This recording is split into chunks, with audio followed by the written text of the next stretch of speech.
In today's video, I'm going to show you how you can enable or turn on the narrator on Minecraft. So this is very easy and it will allow you to have basically a narrator, which is a voice that will narrate whatever happens in the game.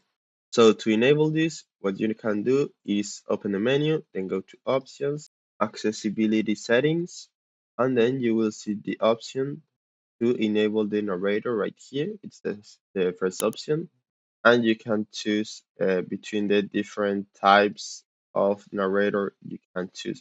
For example, you can put if you wanted to narrate the chat only, the system, or everything.